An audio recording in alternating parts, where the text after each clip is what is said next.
민주당은 이번 주 일요일 최종 대선 후보를 선출합니다. 1강 2학부도 다들 잘 알고 계시죠? 이재명 대표 앞에 놓인 최대 변수는 김경수, 김동연 후보가 아닙니다. 바로 사법 리스크인데 대법원 전원 합의체로 넘어간 선거법 사건이 빠르게 진행되고 있기 때문입니다.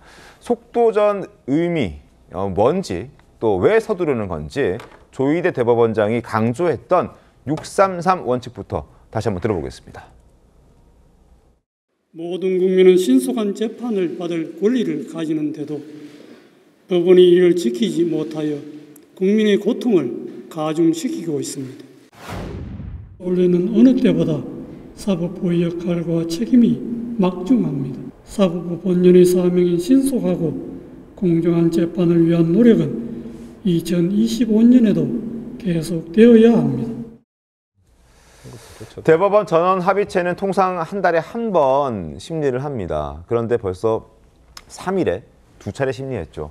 그래서 굉장히 이례적이다라는 법조계의 평가가 있습니다. 자, 저희가 화면을 준비했습니다. 함께 보겠습니다. 동아일보입니다. 자, 대법원 전원 합의체, 이재명 선거법 쟁점 토론하고 있다. 대선 후보 등록 전에 선고가 내려질 수도 있다라는 전망이 나오고 있습니다.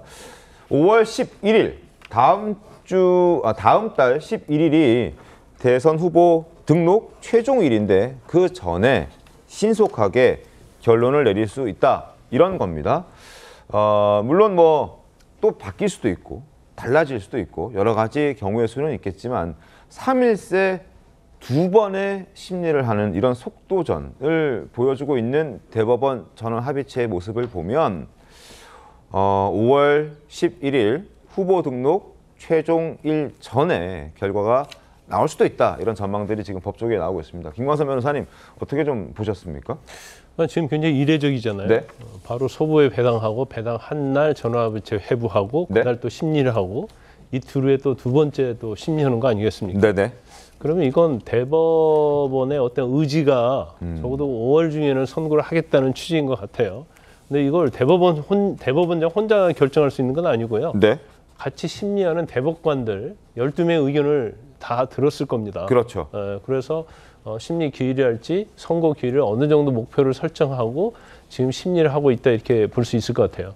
일단 2차 심리 했잖아요. 이제 3차 심리가 언제 이루어지는가 한번 좀 봐야 할 것 같은데 근데 경우에 따른 3차 심리는 좀 뒤로 갈 수 있어요. 왜냐하면 1차와 2차 때 이미 쟁점쟁이가 다 끝났다고 볼 수 있고 네. 그런다면 이게 대법원은 서면 재판이거든요.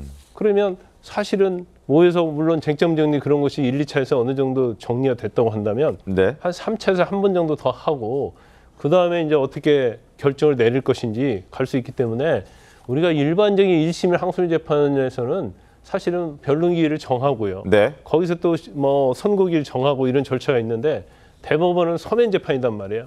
그렇죠. 그래서 대법원의 대법관들의 의지에 따라서 사실은 뭐 1, 2주 안에도 결론을 낼 수 있는 그런 사건이라고 봐요. 이미 쟁점 다 나와 있는 거거든요. 그래서 사실 이제 5월 11일 날 경선이 끝나는데 민주당 그러면 그 전에 네. 또 제가 볼 때는 선고를 내릴 가능성이 크다. 그런데 이건 민주당이 됐건 국민의힘이 됐건 국가나 국민을 위해서라도 사실은 빨리 결론 내려줘야 돼요. 뭐 그래서 결과가 어떻게 됐든 그렇죠. 그렇죠? 그래서 오히려 대법원에서는 이제 그런 부분들 이걸로 인해서 대선이 요동치고 논란이 될 수 있고 경우에 따라서는 또 재판이 중단되냐 중단되지 않느냐 뭐 이런 문제가 있기 때문에 네네.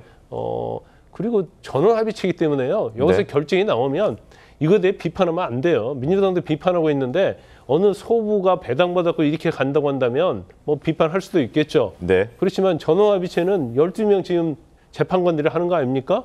그러면 윤 전 대통령의 탄핵 심판과 거의 비슷한 거예요. 네. 그 12명이 어떤 이념적 성향 그런 거 가지고 할 수 있는 재판은 아니다. 법적으로 하는 재판이기 때문에 우리 민주당도 환영을 해야 하는데 여기에 대해서 왜 비판하는지 저는 이해가 가지 않습니다. 민주당 의원들 지금 대법원 압박하고 있고 국민의힘에서는 빠르게 결론 내려라라고 또 목소리를 내고 있죠. 목소리 한번 들어보겠습니다. 지나치게 서두르다 보니까 혹시 이재명 후보에게 불리한 결정을 내리려고 저러는 거 아니냐. 이재명 피고인의 무죄를 믿는다면 신속한 재판을 쌍수를 들어 환영하는 것이 마땅한 처사 아닙니까? 그런데 무엇이 캥겨서 대법원을 이렇게 치졸하게 압박하는 겁니까? 일단은 대법원에게 저희가 계속 경고를 해야죠. 이번 대선에서 손대라. 이걸 저희가 반복적으로 계속 얘기를 해야 돼요. 이재명 후보는 이미 전과 사범입니다. 대법원은 법리와 원칙에 따라 조속히 올바른 판결을 내려서 이 땅에 법치가 살아있음을 입증해야만 합니다. 자, 민주당의 반응과 국민의힘 반응 들어봤습니다. 자, 민주당 대표로 나와주신 조기현 변호사님 말씀도 한번 들어보겠습니다. 이게 뭐 이례적이다 이렇게 얘기하는데 저는 이례적인 정도를 넘어서 전례가 거의 전례가 없다고 없다? 보여지거든요. 이렇게 절차 진행한 적이 아마 제가 알기로는 없습니다. 이건 정치적 고려를 한 지금 절차로 볼 수밖에 없어서요. 그러면 네. 어떤 의도로 하고 있느냐에 대한 계속적인 문제 제기를 안 할 수가 없는 상황이고요.